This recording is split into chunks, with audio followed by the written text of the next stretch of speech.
A lot of talking heads are saying that Central America has been violent for a long time, so violence can't possibly be the reason that people are fleeing in larger numbers now. We're here to tell you why that's wrong. Honduras, El Salvador, and Guatemala, also known as the Northern Triangle, are three of the most violent countries in the world. For the last 4 years, Honduras has had the dishonor of having the world's highest murder rate. El Salvador and Guatemala are number 3 and number 8. In Honduras, homicides tripled from 2005 to 2012, and its murder rate is 12 times the international average. 130,000 Salvadorans were displaced in 2012 alone, in a country of only 6 million people, and nearly as many people are dying each day as were killed at the height of their civil war. This region is literally as dangerous as a war zone. But if Central America wasn't always this violent, how did we get here? In some ways, it goes all the way back to the failure to really dismantle clandestine networks supplying weapons for the armed conflicts in El Salvador and Guatemala in the 90s.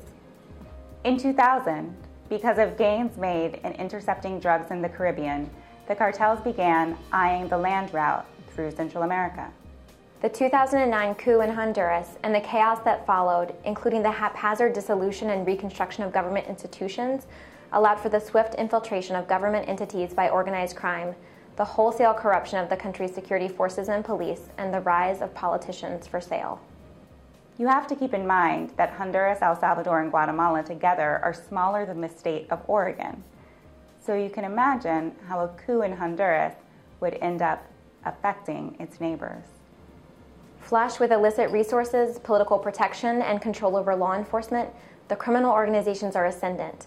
Not surprisingly, violence has continued to rise steadily in El Salvador and Guatemala and spiked dramatically in Honduras. But why are kids in particular in the crossfire?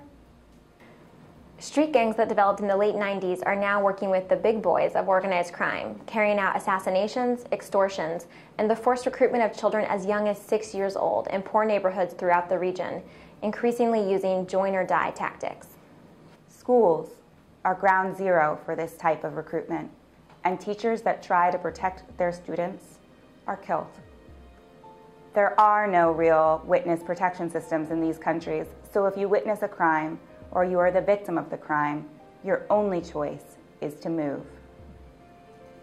If you don't, you know you're likely to be targeted long before the case gets to trial, if it's even investigated at all. These cycles all feed impunity in the region. And eventually, people figure out that no matter how many times you move within your country to a new neighborhood or a new city, you won't be safe. And eventually people figure out it's not bad luck that the police didn't investigate their case. It's how things are. And so people leave. They flee to Panama, Costa Rica, Belize, Nicaragua, Mexico, and the United States. And when they end up on our border, in our country, they deserve to be protected and cared for within a system that acknowledges the victimization, violence, corruption, and trauma that they're fleeing. We have rescued Irish children from the famine, Russian children from religious persecution, Cambodian children from genocide, Sudanese children from the Civil War. This is a history and tradition that we should be proud of, and one that we must uphold.